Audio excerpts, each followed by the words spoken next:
গাজলে ঐতিহ্যবাহী তারামায় পূজা অনুষ্ঠিত হলো নিয়ম নিষ্ঠা মেনে। সোমবার গভীর রাত পর্যন্ত অনুষ্ঠিত হলো দেবীর পুজো। কৌশিকী অমাবস্যায় দেবীর পুজোতে সামিল হয়েছিলেন বহু দূর দূরান্তের মানুষ। আরজিকর নারকীয় পৈশাচিক হত্যাকাণ্ডের প্রতিবাদে ধিক্কার মিছিল করল আইসিডিএস এর কর্মী সহায়িকারা। মঙ্গলবার গাজল শহরে ধিক্কার মিছিল এসে স্থানীয় বিদ্রোহী মোড়ে 512 নম্বর জাতীয় সড়কের একাংশ অবরোধ করে রাখেন তারা। খবর পেয়ে ছুটে আসে গাজল থানা পুলিশ। ঘরে একা পেয়ে ফের আদিবাসী নাবালিকা শ্লীলতাহানি এবং ধর্ষণের অভিযোগ। ফাঁসি দেওয়া বিধাননগরে ঘটনা ঘটে চাঞ্চল্য।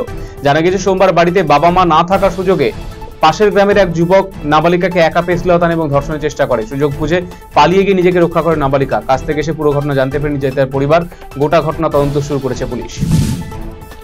আরজিকরে মহিলা চিকিৎসকের নারকীয় ধর্ষণ হত্যাকাণ্ড, বংশিয়ারি আদিবাসী কিশোরী ধর্ষণ সহ দেশ জুড়ে চলা নারী নির্যাতনের বিরুদ্ধে প্রতিবাদে চিত্র ফুটে উঠল দক্ষিণ দিনাজপুরে গঙ্গারামপুরের রাজপথে। প্রতিবাদী সঙ্গীত, নৃত্য, কবিতা পাঠের মাধ্যমে নারী নির্যাতনের বিরুদ্ধে সোচ্চার হয়েছেন গঙ্গারামপুরের শিল্পী, সাহিত্যিক, বুদ্ধিজীবীরা।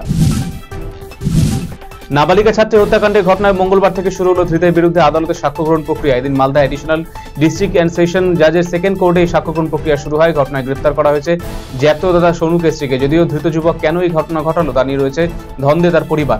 গোটা ঘটনায় 8 মাস পর মঙ্গলবার থেকে শুরু হলো শুনানি। অভিযুক্ত কঠোর শাস্তির দাবি জানিয়েছেন পরিবারের সদস্যরা। এক মহিলা ও তার মেয়েকে শ্লীলতাহানির অভিযোগ উঠল এক সিভিক ভলেন্টিয়ারের বিরুদ্ধে। উত্তর দিনাজপুর জেলার ইসলামপুরের ঘটনা। জানা গেছে ইসলামপুরের বাসিন্দা এক মহিলাকে নাজমুল নামে এক সিভিক ভলেন্টিয়ার ভয় দেখিয়ে লক্ষাধিক টাকা আদায় করে। পাশাপাশি ওই মহিলা এবং তার মেয়েকে নাজমুল শ্লীলতাহানি করে বলে অভিযোগ। ঘটনায় সোমবার ইসলামপুর থানায় অভিযোগ দায়ের করে নির্যাতিতা। এরপরই ঘটনার তদন্তে নেমে ওই সিভিক ভলেন্টিয়ারকে গ্রেফতার করে পুলিশ। মঙ্গলবার তাকে ইসলামপুর মহকুমা আদালতে পেশ করা হয়। একাধিক দাবিতে সরব হলেন West Bengal medical and sales representative ইউনিয়নের কর্মকর্তারা। মঙ্গলবার এই সংগঠনের পক্ষ থেকে রায়গঞ্জ জেলার জয়েন্ট লেবার কমিশনের কাছে ডেপুটেশন পেশ করা হয়। পাশাপাশি জেলা শাসকের মাধ্যমে কেন্দ্রীয় শ্রম মন্ত্রকের কাছেও পাঠানো হয় ডেপুটেশন। এই কর্মসূচিতে নেতৃত্ব দেন সংগঠনের জেলা সম্পাদক জয় দত্ত রায়। পশ্চিমবঙ্গ আশাকর্মী ইউনিয়নের প্রথম উত্তর দিনাজপুর জেলা সম্মেলন অনুষ্ঠিত হলো রায়গঞ্জে। মঙ্গলবার রায়গঞ্জের ইনস্টিটিউট মঞ্চে এই সম্মেলনের আয়োজন করা হয়েছিল। এই কর্মসূচিতে উপস্থিত ছিলেন সংগঠনের রাজ্য কমিটির সদস্যা ইসাম তারা খাতুন, দুলাল রাজবংশী, মিনতি সরকার, মাধবীলতা পাল সহ অন্যান্যরা। আশা কর্মীদের বিভিন্ন দাবি দাওয়া তুলে ধরা হয় এদিনের এই সম্মেলনে। ইউরোপের হাঙ্গরিতে আয়োজিত ওয়াকো ইউথ ওয়ার্ল্ড কিক বক্সিং চ্যাম্পিয়নশিপে ভারতের হয়ে প্রতিনিধিত্ব করে বাগডোগরায় ফিরল মুস্কান ও কিনারা। ছোট থেকেই নিজেকে আত্মনির্ভর করতে আগ্রহী সিকিমের দুই মেয়ে মুস্কান সুবেদী এবং কিনারা প্রধান। সেই মতো West Bengal sports kick boxing অ্যাসোসিয়েশনের প্রশিক্ষণ নেওয়া শুরু করে তারা। জেলা স্তরে এবং রাজ্য স্তরে খেলার পর এই প্রথম আন্তর্জাতিক স্তরে ভারতের হয়ে প্রতিনিধিত্ব করল তারা। বাগডোগরায় শুরু হতে চলেছে শিলিগুড়ি প্রিমিয়ার লিগ অর্থাৎ এসপিএল। রূপসিং সাউথ বয়েজ এবং থ্রোন চেসার স্পোর্টস এর পরিচালনায় গোসাইপুর চরক মাঠে আগামী 30 সেপ্টেম্বর থেকে 2রা অক্টোবর পর্যন্ত চলবে এই ক্রিকেট টুর্নামেন্ট। মঙ্গলবার আনুষ্ঠানিকভাবে এই খেলায় টিম নিলামী অনুষ্ঠিত হলো বাগডোগরায় বুড়িবালাসনের একটি ভবনে। আরজিকর মেডিকেল কলেজে মহিলা চিকিৎসককে ধর্ষণ এবং নৃশংসভাবে খুন এবং বংশিয়ারিতে আদিবাসী কিশোরী নির্যাতনের ঘটনার প্রতিবাদে ও মুখ্যমন্ত্রীর পদত্যাগের দাবিতে বালুরঘাটে জেলা শাসকের দপ্তর ঘেরাও কর্মসূচি পালন করল বিজেপি। বিজেপির এই বিক্ষোভ সমাবেশকে ঘিরে জেলা শাসকের দপ্তরের সামনে রাস্তায় বাঁশ দিয়ে পুরো এলাকা ব্যারিকেড করে দেয় পুলিশ প্রশাসন। পাশাপাশি মোতায়েন করা হয় প্রচুর পুলিশ। যদিও বিক্ষোভকারীরা সেই বাঁশের ব্যারিকেড ভেঙে ফেলে।